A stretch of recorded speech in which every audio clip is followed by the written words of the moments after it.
The views expressed on Skeptically Speaking do not necessarily reflect the opinions of the University of Alberta, the Students' Union, or CJSR.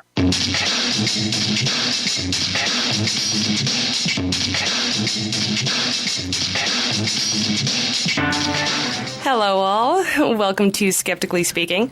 I'm your host, Desiree Schell. Well, in the past 3 weeks, we've had some amazing guests, all in honor of CJSR's annual Fund Drive campaign. We kicked it off with Adam Savage of Mythbusters fame, then featured science comedian Brian Mallow, and ended with Randall Munroe, creator of the webcomic XKCD. And that was 3 weeks of awesomeness, folks. Thanks for being a part of it. A big part of the aforementioned awesome was due to all the donations we received. For a still fledgling skeptical radio show to do that well, it means, first of all, that there are a lot of supporters of skeptical programming out there, which is wonderful. It also means that Skeptically Speaking is doing something right. Everyone on the team takes this show really seriously, and we very much appreciate feedback. And for a show on a community radio station, money is the best feedback of all. So I just want to take a moment to thank the people who donated after the last show. That would be Martin, Grant, Heather, Fred, Aaron, Levi, Kevin, Austin, David, Ryan, another Austin, Jared, Tom, Jeff, and Rob. So thanks again, you guys. We very much appreciate it. Now, those 3 fantastic guests I mentioned, they all have something in common. Beyond the fact that they're all science-focused and beyond the fact that they're all hilarious, they're also all Americans. Now, the skeptic community is pretty American-centric for a lot of good reasons. They have popular and visible celebrities. They have some great organizations, and they've done some amazing work. And they also seem to bear the brunt of the majority-supported irrational thought processes. So it's understandable that we all know about what's going on in the U.S., sometimes more than we're aware of what's going on in our own backyards. So today, it's time to talk about skepticism in Canada. And we have 3 lovely Canadians with us today. We have John Abrams, the latest founder and president of the Ottawa Skeptics. He organizes local events, makes media appearances as the token skeptic, and is the host of the Reality Check podcast. And in his other life, he's a computer engineer. We also have Jesse Brydle from Vancouver, a lifelong science nerd who studied physics at the University of British Columbia, and he's been involved with the Centre for Inquiry in Vancouver as a volunteer organizer for a little over a year. And we also have Steve Thoms from Ontario's Niagara region. He studied recorded music production at Fanshawe College and political science/history at Trent University. And he now teaches guitar, piano, drums, and the saxophone. He blogs at Some Canadian Skeptic and is also the editor-in-chief of the new Canadian blog, Skeptic North. So there won't be a speaking up today, as we have a lot to talk about, but we are absolutely still accepting segments for future shows. And if you're listening right now and you have an event or a topic related to the skeptical community that you'd like to talk about on air, please do send us an email to feedback@skepticallyspeaking.com. Just put speaking up in the subject line, briefly tell us what you'd like to discuss, and we'll contact you. And this applies to Canadians, Americans, Australians, or anyone else that has something interesting to say. So I'm very much looking forward to letting you all in on what's happening in Canadian skepticism right after this.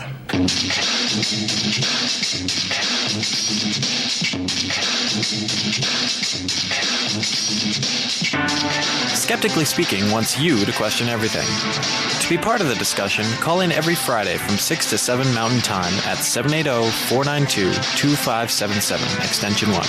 That's 780-492-2577, extension 1. You can also email your questions and comments before or during the show to live@skepticallyspeaking.com, or if you're on Twitter @skepticalradio. After the show, continue the conversation on our website at skepticallyspeaking.com, or check out our Facebook group. You can also subscribe to our podcast on iTunes, and while you're there, why not add a review of the show? Skeptically Speaking also airs on Citywide LP 99.1 FM in Madison, Wisconsin, Public Reality Radio, WPRR 1680 AM in Grand Rapids, Michigan, Roslyn 101.1 in Roslyn, British Columbia, and on freethoughtradio.com. And now, back to the show. Welcome back to Skeptically Speaking. I'm your host, Desiree Schell. So there are many, many stereotypes about Canada. That it is extremely cold, that we are unfailingly polite, and that we're the world's main exporter of quirky dramatic comedies with great soundtracks and low production values. But today I'd like to set the record straight about one claim in particular, the one that assumes that there's nothing skeptical going on in Canada. I'm joined by Jesse Brydle of Vancouver. Jesse, are you there? Yeah, I'm here. Can you hear me? Yep, I gotcha. We're also with John Abrams of Ottawa. Hello, John. Hey, how you doing, Desiree? Thanks for being here. And Steve Thoms of Ontario's Niagara region. Steve? Howdy, thanks for having me. All right, so I was speaking about stereotypes, but let's go with some evidence-based stuff, some specific issues. What are some of the big ones that are going on in Canada right now? Like H1N1 has been in the news quite a bit. Steve, do you want to give us some background on that? Yeah, it's a really serious issue right now, and there's a lot of compounding factors at play this particular year.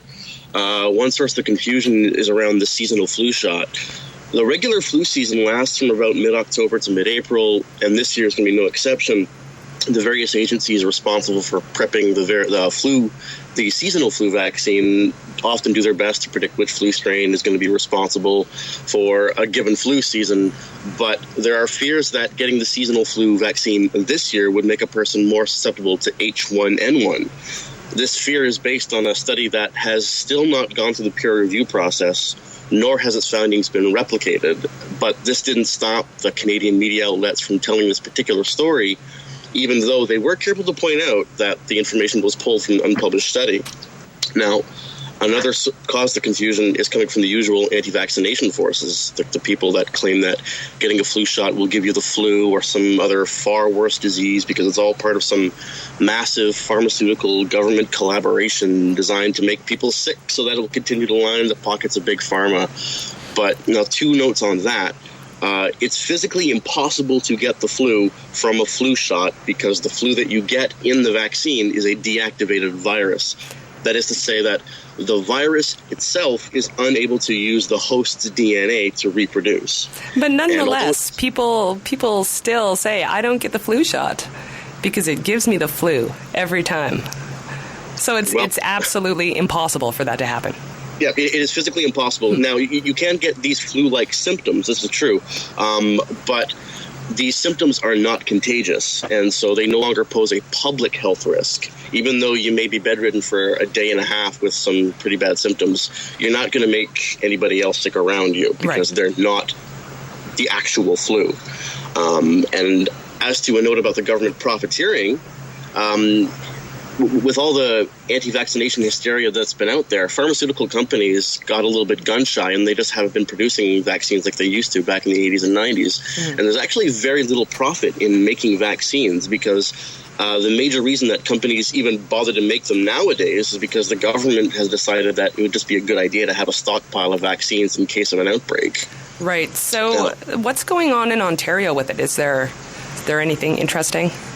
Well, no big outcry. The various health agencies in Canada have been active in combating the misconceptions about H1N1 and the vaccine around it.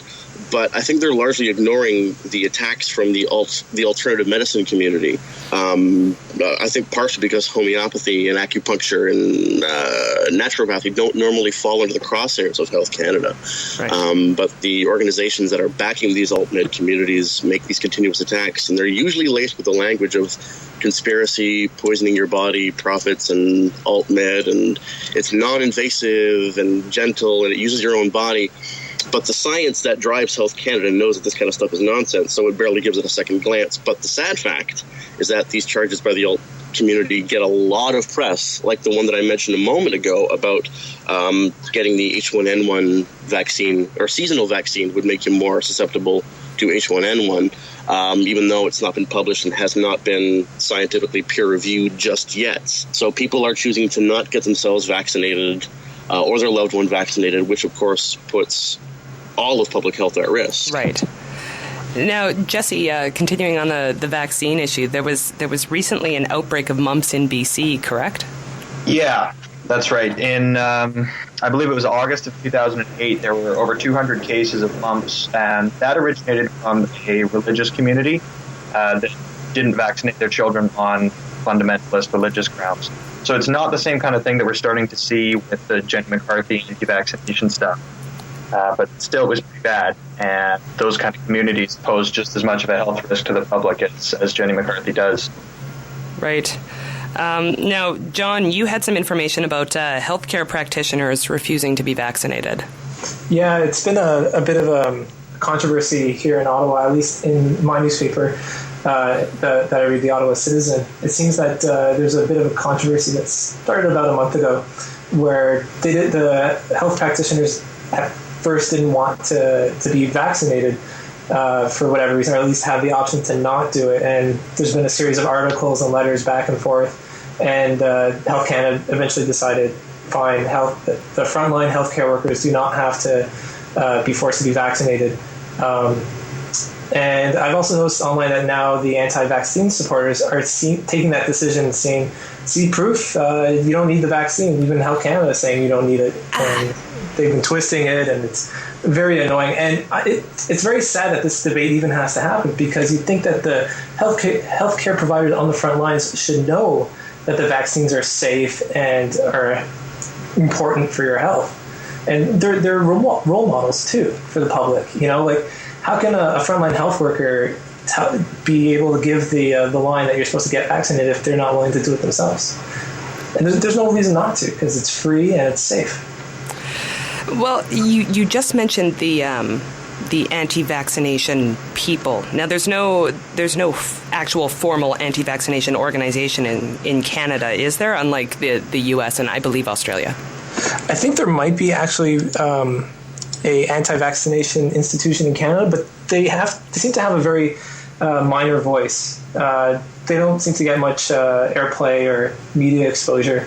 But most of the anti-vaccination nonsense I'm seeing is on the internet. Whenever there's an article on like the CBC website or the CTV website relating anything to do with swine flu or vaccines, people just, hammer the comment section saying, I'm not doing this, it's unhealthy, it's a scam, blah, blah, blah, that sort of thing. Which is just very unfortunate. So right now it seems that it's still kind of grassroots. And I think it's important that we tackle this head on first to prevent it from getting out of control like it did in the UK and starting to in the US. No, Jesse, is there actually any kind of anti-vaccination movement going on in Vancouver at all?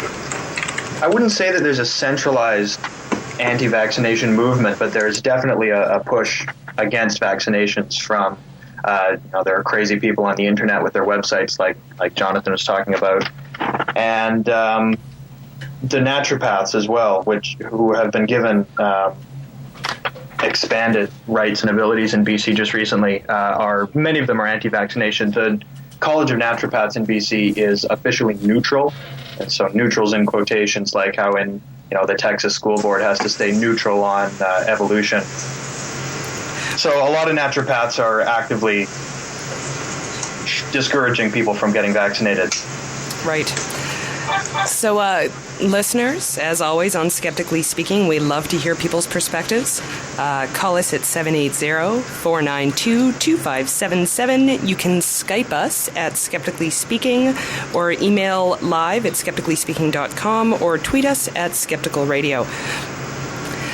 So, let's get a little bit into alternative health here, because you mentioned the naturopaths, and in BC specifically, I'm sorry. I feel bad for you, Jesse, because there's a lot of stereotypes about Vancouver, really, about the alternative health community. Yeah. Yeah. We'll touch on that a little bit later. I'll just give you my my thoughts and my pity, if you don't mind, and we'll move on. Okay. Instead of vaccinations, you have that community saying that we should be using homeopathy. And for those in the audience that don't know, that maybe don't listen on a regular basis, there's not one piece of double-blind, peer-reviewed evidence that shows that homeopathy is helpful for anything. Scott Gavura was on the show a few weeks ago speaking about an article in the Georgia Straight, which is one of the alternative weeklies in Vancouver, that was promoting homeopathy instead of vaccination for H1N1. Jesse, why don't you just talk about some of the alternative health issues that are going on in Vancouver? Well, you mentioned the article about homeopathy in the Georgia Straight. That's something that the skeptics community in Vancouver has sort of been focusing on lately. And I feel kind of bad for this one homeopath in particular who we're all jumping on. She's become a bit of a scapegoat for the whole movement.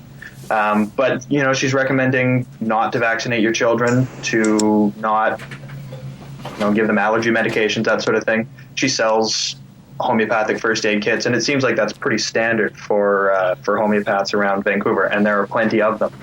And similar to the naturopaths, I was surprised to find I mentioned just recently the naturopaths were given expanded abilities. So to listen to the naturopaths talk about it, they'll tell you that, now we can offer prescriptions for herbs and minerals that used to require a prescription.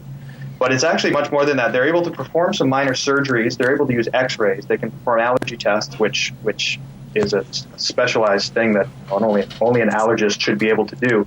And basically, they have every ability to act as a family doctor now, which goes against everything that the naturopaths say that they're doing. Natural cures, non-invasive, personalized medicine, that sort of thing. But it turns out that that's not the case. So how did they get those expanded abilities? Politicians, it seems like. I don't know exactly what the Minister of Health in BC, what his personal feelings are, but it sounds to me like he was the main push behind it, and I believe his name is George Abbott. Mm-hmm. The BCMA, the British Columbia Medical Association, put out a document that's very strongly worded against these expansions of the naturopath's abilities, where they highlight all of this stuff that the naturopaths are asking for. They explain why they shouldn't have it, basically. The training is insufficient. There are conflicts of interest. Doctors aren't allowed to sell their own treatments to their patients, but naturopaths are. So there's a conflict of interest there. Do they give the proper medical treatment, or do they push their own expensive detox, whatever it is? And there are more points there as well. You can find the document on BCMA's website. But despite that, it went through, and it seems like it was a political thing. John, this had a different outcome in Ontario. Do you want to tell us about that? Yeah, right now there's a bill being proposed to the Parliament here in Ontario, Bill 179, and Scott Gavura of the Science-Based Pharmacy blog, who I believe is a friend of the show, he covers this quite well on his blog, where he discusses that this proposed bill about just addressing the powers of various health practitioners, and they purposely left out the provision to allow naturopaths to be able to prescribe drugs, which is a good thing, which is a positive outcome. And we just passed the deadline a few days ago, being able to make suggestions to amend the bill. And there's some crazy suggestions that have been suggested, but luckily it looks like it's going to pass and be mostly science-based. What were the crazy suggestions? Well, we got an Ontario naturopath recommended using detoxing and cleansing. A Markham, Ontario naturopath believes a routine physical exam should include measuring the body's pH and looking for signs of toxins in the stomach. A Toronto naturopath recommends liver cleansing for eczema. She also recommends homeopathy for diabetes, and so on, herbal rinses, the typical nonsense that you hear coming out of the alternative medicine crowd. And also, to change the subject back to what we were talking about before, the vaccination awareness, you asked me about if there's any nationwide organizations that are anti-vaccine. I found it. It's the It's the Vaccination Risk Awareness Network. So if you ever see them in the newspaper, like a quote from the Vaccination Risk Awareness Network, which sounds very mild and very positive and supportive, they're the anti-vax guys. And where are they based? I am not sure. Their website is vran.org. So you can find all the information about them there. Well, I've never heard about them, so that's a good sign. Yeah, again, the important point is that they're marginalized so far, and that they don't have much say. So why do you think there was such a difference in these proposals? Why can Vancouver naturopaths now prescribe? I don't know. It could just be dumb luck that they might have some friendly politicians in their parliament, and we do not, or they have enough of them, and we don't have enough in ours. It seems like here in Canada, we have a lot of alternative medicine practitioners in the government. We've got chiropractors in the federal parliament.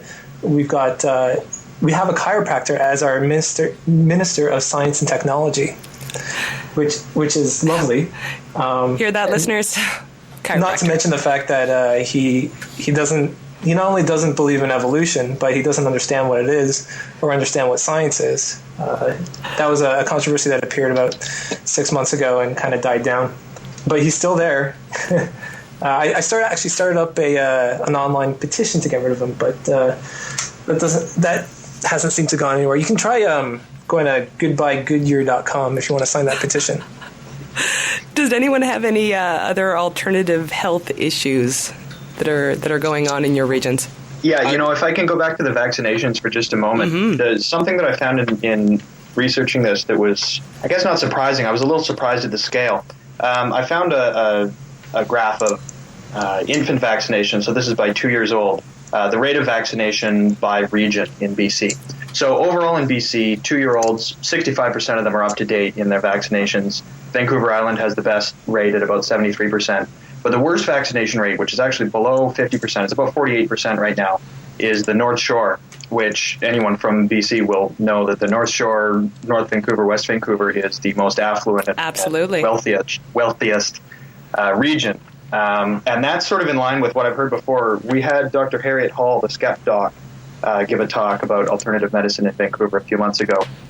And she mentioned that this is pretty common to what she's seen in the States.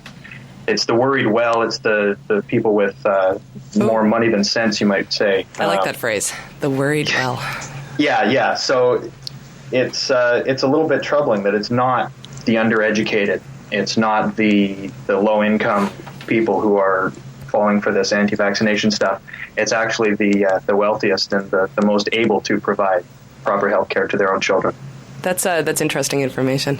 Yeah. Anyone else? Alternative health? Well, actually, there is. It's not really in the realm of alternative health, but it is vaccine related. In Ontario, the Catholic School Board has banned the distribution of the HPV vaccine, Gardasil, and they've done so. I don't want to say on religious grounds because that's not actually true, but they do it under the auspices that if we give these young girls the HPV vaccine, then it will lead to sexual promiscuity when they're older, and it will also lead to premarital sex. And so we don't want to give these girls this potentially life-saving vaccine. I'm still never going to catch the logical connection there. How does giving a girl a vaccine make her? I don't. What's the thought process behind that? Can somebody explain that to me?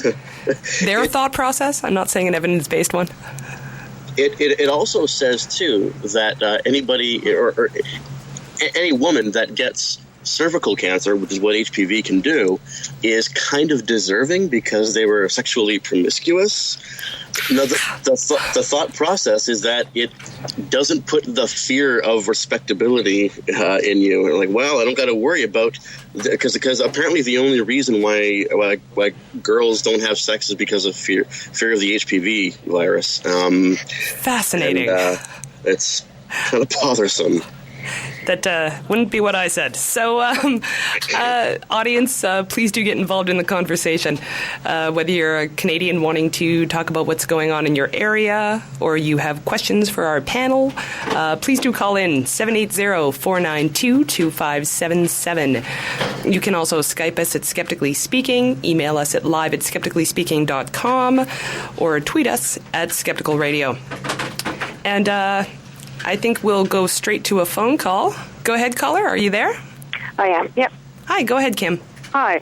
Yeah, I just wanted to make a comment for vaccinations.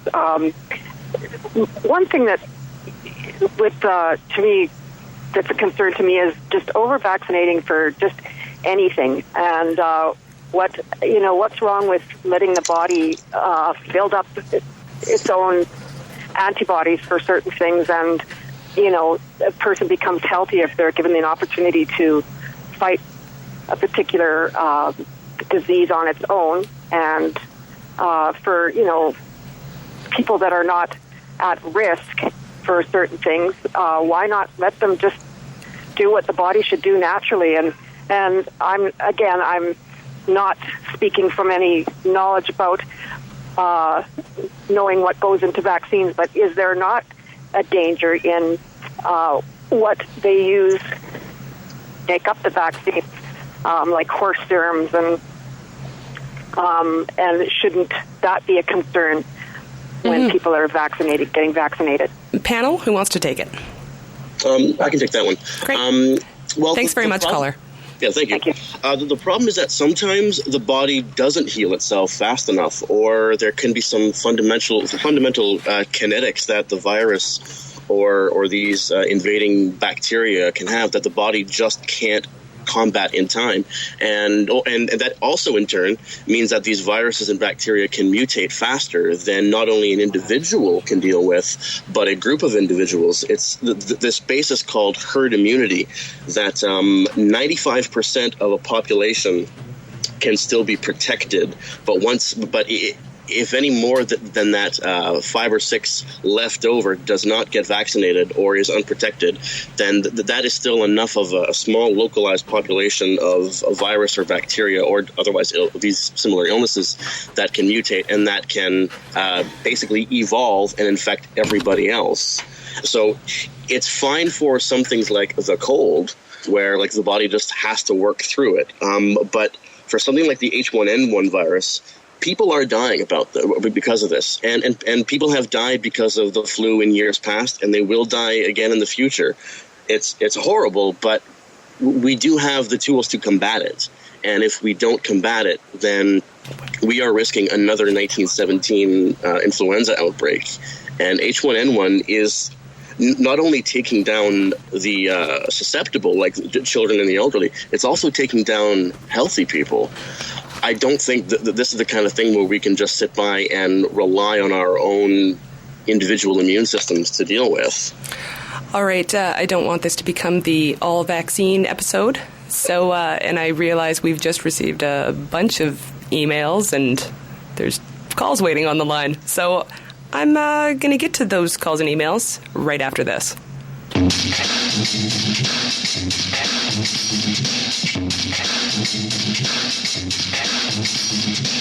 Next week on Skeptically Speaking, we'll be talking about how the skeptical community goes about getting noticed.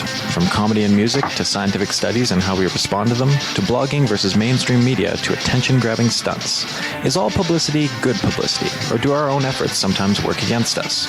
We'll be joined by Greg Layden, biological anthropologist and author of Greg Layden's blog, and Omar Muhalim, aka MC AOK, associate editor at Avenue Magazine. Call in and question everything on the next episode of Skeptically Speaking, every Friday at 6 p.m. Mountain Time, here on CJSR.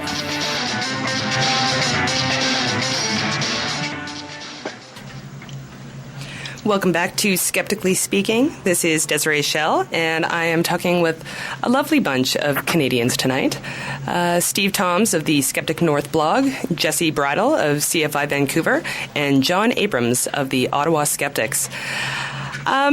So one thing that we've been talking a lot about specific issues, and one thing that doesn't really seem to be much of an issue in Canada, that's definitely a problem elsewhere, is the evolutionism creationism debate. And actually, it's not an issue anywhere else except for here in my province, where I live. We recently passed legislation that will give parents the option of pulling their children out of class when lessons on sex, religion, or sexual orientation are being taught. And it was actually an amendment to our human rights legislation, and it requires that school boards give parents written notice when controversial topics are going to be covered. Parents can then ask for their child to be excluded from the discussion. This legislation can be used during any class that touches on evolution. Anyone else enjoying anything of this nature? Well, in Ontario, I spent my education in the Catholic School Board, which is a state-funded school board.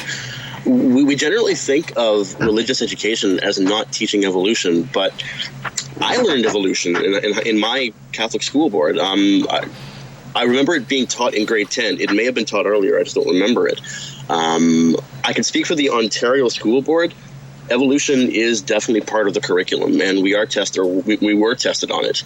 I haven't been in the high school for a long time, but it's around. I, on the other hand, went to a Ontario public school, and it was not taught at the same level that it was in the Catholic board. We did not learn it in general grade 10 science. At the time I went to school, we still had a grade 13 OAC, and back when I went, evolution was taught when you took grade 12 biology, which was an optional elective course, which I did not take. So I, in fact, never learned evolution in high school. I did learn it as an aside when I took my ancient history, human history course, where they explained, in just one class how humans evolved from apes, and then that's that. But we didn't actually learn how evolution works and all the ins and outs about it. And it's kind of sad because it's a fundamental science. It should be taught right at the start. You can't learn the rest of biology just does not make any sense unless it's in the light of evolution. So it's kind of bizarre that it's taught so late in the game. I wonder if there's any kind of influence from the Protestant history of the public school system, because the public school system here in Ontario evolved out of the Protestant school system, and the Catholic school system remains separate, yet publicly funded. And I believe we have a call on this topic. Go ahead, caller. Hi. I don't know. I was actually going to ask about the chiropractic, because you mentioned there is that fellow that was the director of the science situation. Yeah, that's Gary Goodyear, the Minister of Science and Technology. Yeah. I was just wondering, because I wasn't quite able to discern because obviously this sounds like a strange thing for a person who doesn't believe in evolution or whatever to be part of that. But you did mention he was chiropractor, and I was wondering, if you were connecting those two things. Well, yeah, chiropractic is a pre-scientific form of medicine that believes that all disease is caused by invisible, undetectable subluxations or misalignments in the nerve pathways of the spine. And I shouldn't be so general. There's a bit of a variation amongst chiropractors, but as it originally was designed, and as many chiropractors still practice today, they still practice with that initial philosophy where that all diseases can be cured with chiropractic treatments or back and neck adjustments. But there are chiropractors that practice by only treating lower back pain, which is what there is evidence for chiropractic. So there is some evidence that chiropractic can treat lower back pain, but everything else, the evidence is missing. And so right. I would have characterized that as unscientific. If I may add to this, actually, just for clarity's sake, his actual position is Minister of State for Science and Technology. Now, being Minister of State is a junior cabinet position. We no longer have a Minister of Science and Technology. We have these various ministers of state, such as for amateur sport is another one. So he doesn't actually design science or technology policy. He advises senior cabinet members on science and technology. But also, as far as Mr. Goodyear's other background, he also has extensive acupuncture and naturopathic education as well. He does have an undergraduate degree at the University of Waterloo in biomechanics and psychology. He actually left before completing his degree. But he did go to the Canadian Memorial Chiropractic College, and he also studied extensively in acupuncture and naturopathy as well. Thanks, Steve. And thanks, caller. We have an email as well. But before that, I'm just going to say again, the lines are open. It's 780-492-2577. You can also Skype us at Skeptically Speaking, email us at live@skepticallyspeaking.com, or tweet us at Skeptical Radio. Go ahead, Ryan. The question is, what became of Bill C-51? Would it have been a good bill? Who wants it? Oh, I think I have to take that one. Because our organization, the Auto Skeptics, we were the only organization out there that even said anything remotely positive about that bill. And we kind of became like the de facto authority on Bill C-51. I guess the opponents probably would disagree with that. So we have a whole series of articles about Bill C-51. So if you want to learn a lot about it, then please visit ottawaskeptics.org. But I'll give you the quick gist of it. It was basically a modification for the Consumer Product Protection Act, and it was scheduled to occur since the re-regulation of all these products began. I think it was in 2004 or so, and it would have gone through, or it would have been proposed even if the Liberals were in power. It's just it's a long time coming type thing where this bill would have addressed a lot of different items. One of them was drugs and medical devices and NHPs. Now in Canada, NHPs, natural health products, are considered a separate category from drugs. But in this bill, it used this one umbrella term to refer to all medical products. And for some reason, word got out that NHPs were now going to be treated as drugs. Mm-hmm. It spread like wildfire, and it just wasn't true. The regulation wouldn't really have changed that much for NHPs. And what you started seeing is in natural health food stores and chiropractic offices, you started seeing all these pamphlets appear, Stop C51, and there was a very slick website called StopC51.com. And through investigations by Daniel Loxton of Junior Skeptic magazine, who's in Vancouver in Canada, he discovered that it was an AstroTurf campaign started by a company that sells a cocktail of vitamins that they claim treats all sorts of mental disorders, like schizophrenia and autism. And they basically spread tons of misinformation out there to get everybody riled up, and they pushed all the right buttons. They knew how to get this crowd to be very much against it, which is actually kind of funny because the actual naturopathic organizations were in favor of the bill, because they've always been in favor of regulating NHPs, or natural health products, because it helps lend them credibility, which gets us to another factor that sets Canada apart from our neighbor to the south, which is that we actually regulate natural health products here in Canada. That includes homeopathy and herbal medicines, where if you go to the pharmacy or the natural health food store and you look at a bottle of homeopathy, there will be a number on there given by Health Canada. And so that's also a new controversy going on now, which is there's a giant backlog of natural health products that are awaiting regulation that people are afraid aren't going to make it through. So that's another issue. Bill C-51 died on the floor when the election was called last year. It's going to be reintroduced soon. It hasn't been reintroduced yet. There's a Bill C-6 that's been introduced, but that's the new version of Bill C-52, mm-hmm. Which there was a bit of complaining by the alt-Ned community about that, but this time they're going to be very careful with their wording, so they can't be taken out of context again. It was a huge headache for the government and Health Canada. So stay tuned to ottawaskeptics.org about this topic. We got it covered. Nice plug, sir. We just received another email. Question is, are you aware of any uniquely Canadian skeptical issues? It's a very good question. Ogopogo. Good call. Sasquatch is pretty distinctly Canadian. That's true. Yes. Well, the U.S. has Sasquatch too. So. They stole it.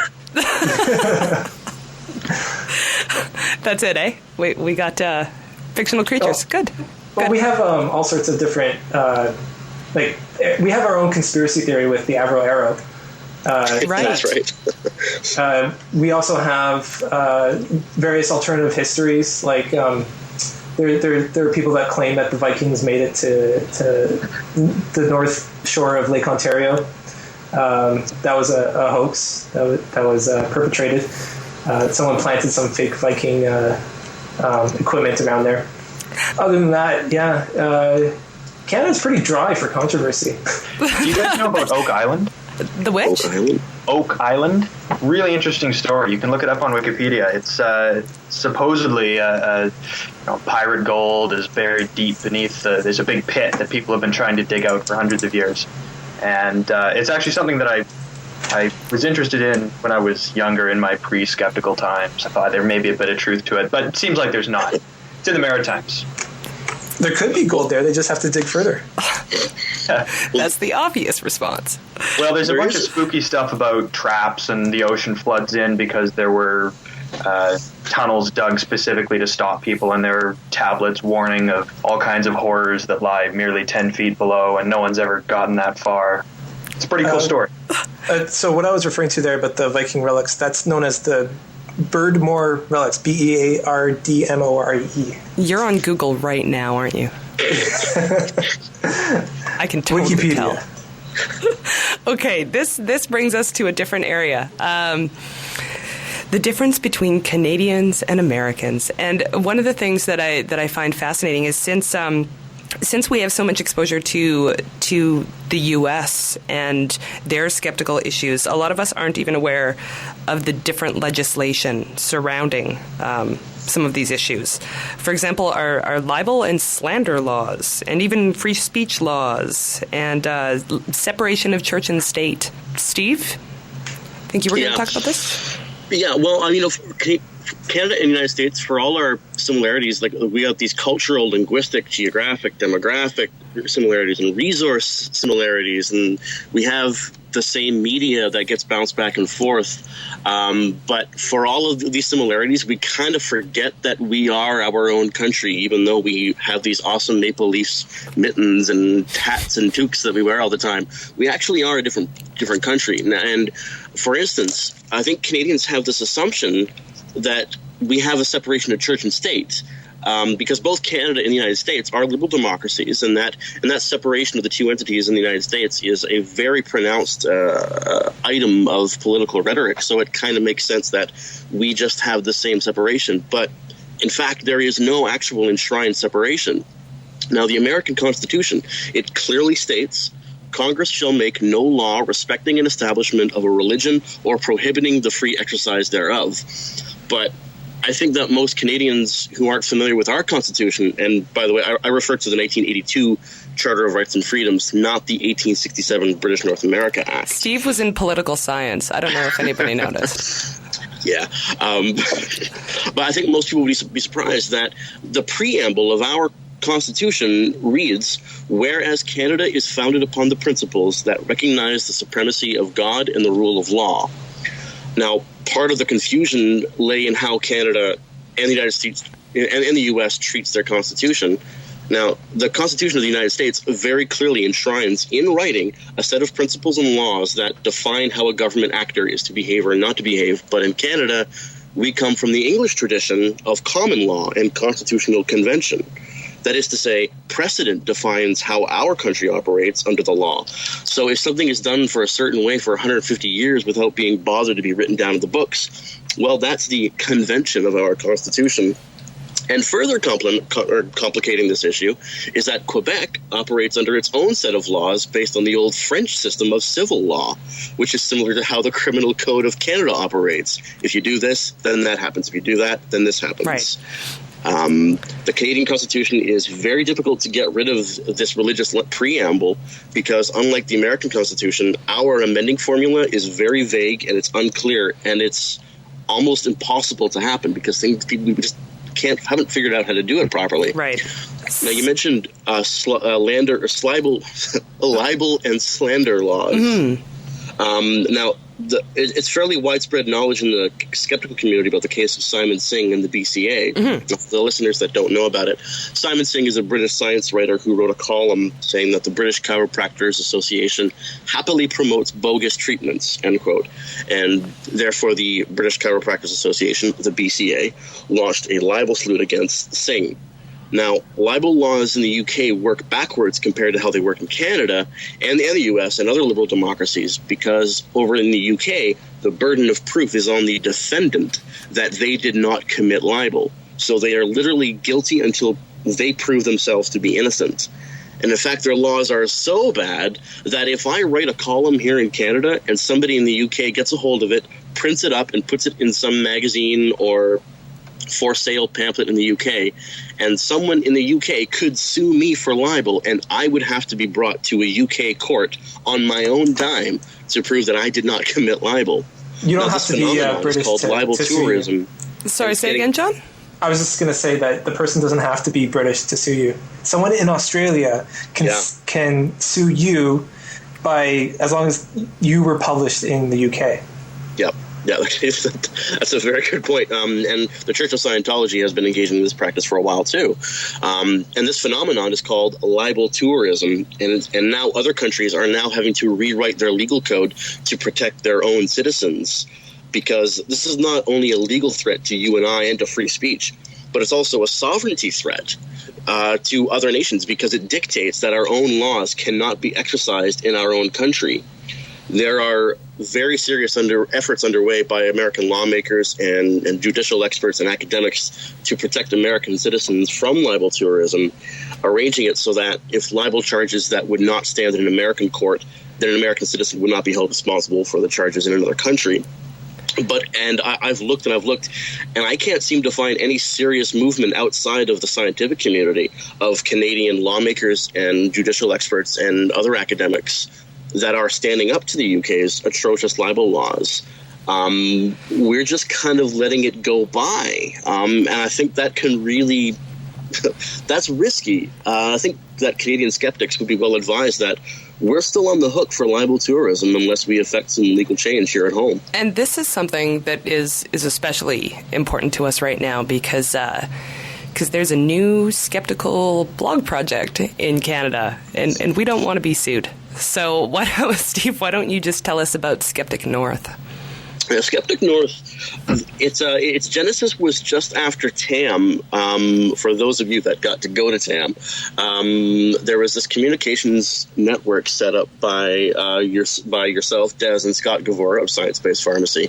And from there, this communication back and forth, a bunch of Canadian skeptics, bloggers, and writers kind of got together and said, well, why don't we just have our own skeptic voice and organize on our own?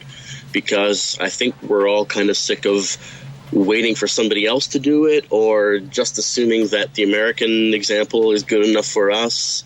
So we got together and did it ourselves, and we've been in operation for a week and a day so far.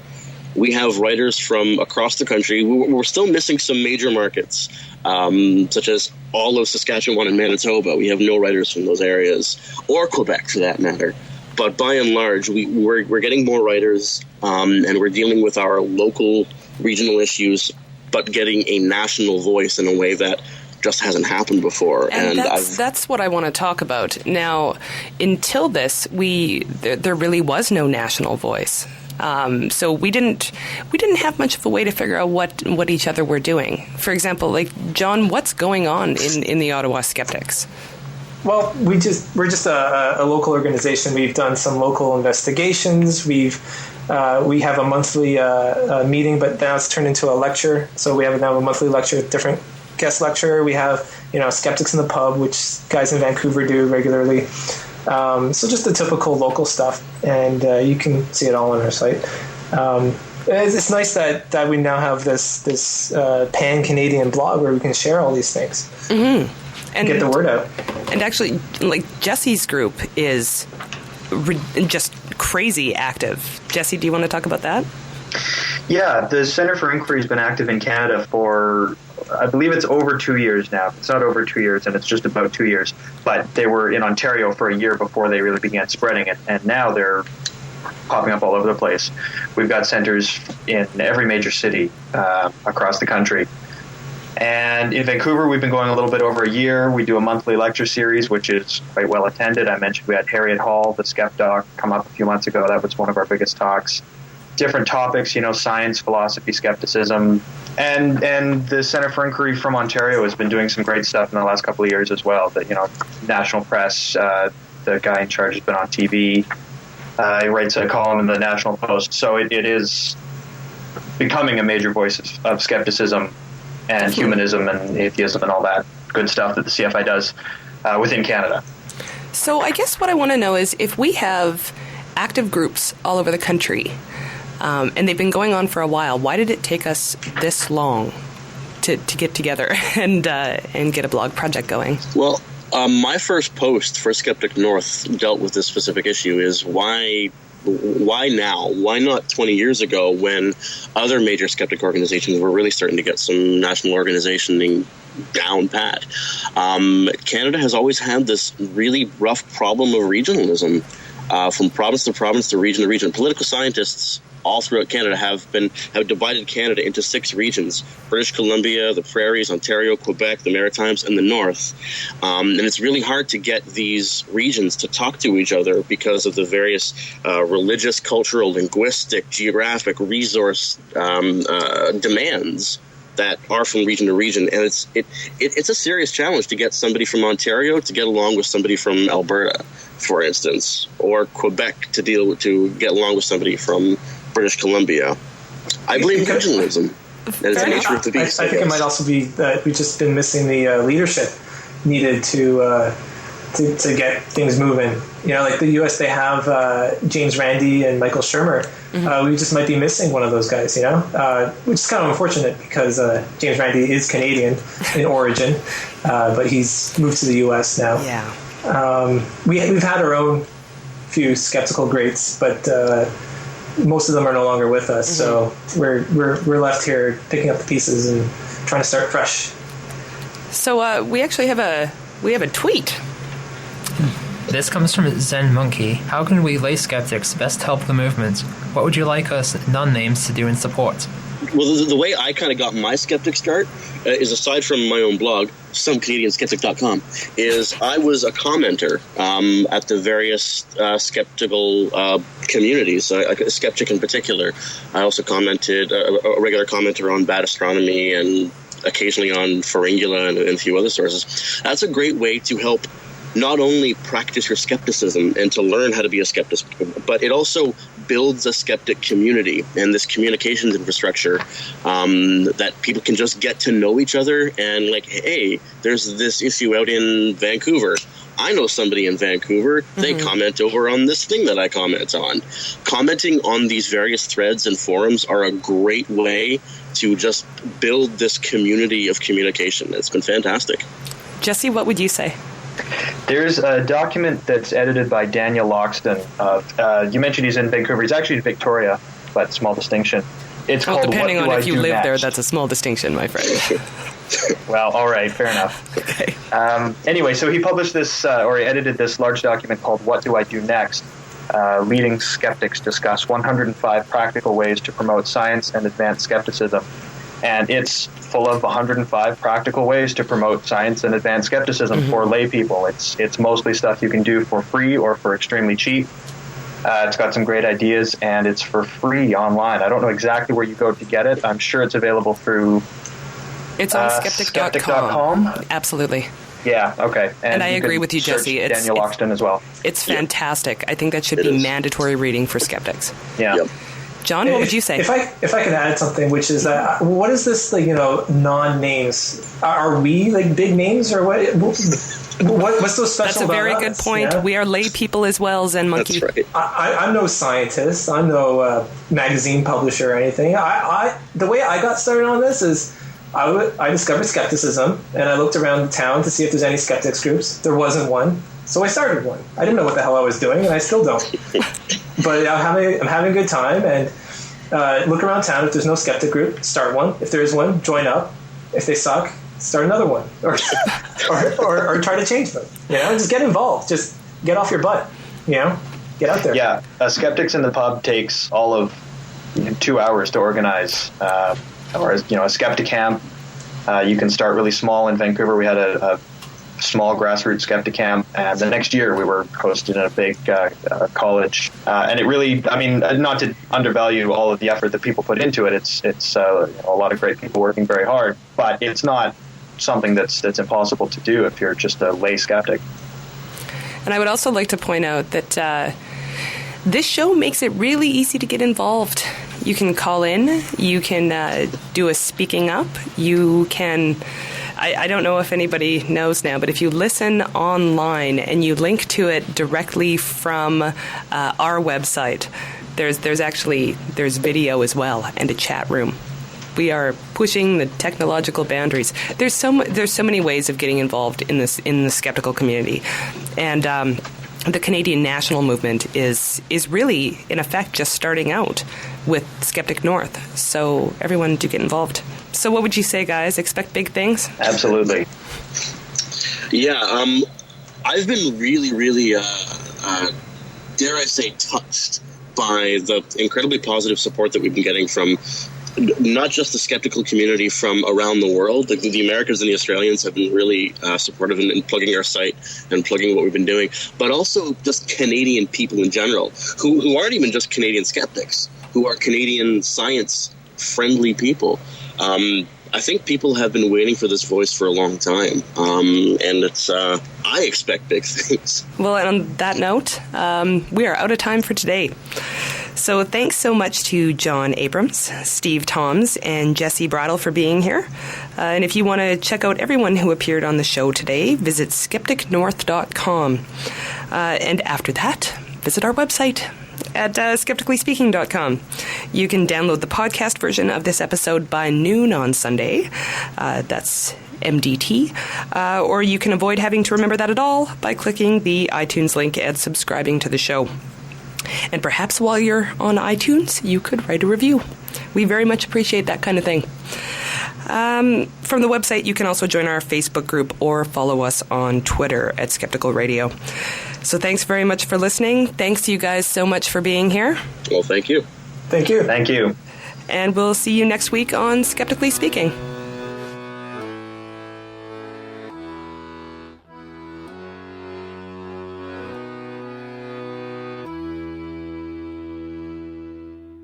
South America does not exist. The moon is painted on the sky. Things sometimes fall up, but you never see. And everything you believe is a lie. Dinosaurs were invented by God as a test. Our bodies don't rot when we die. Oh, the hippies are working for the government, and everything you believe is a lie.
get married. I'm dating your sister, and everything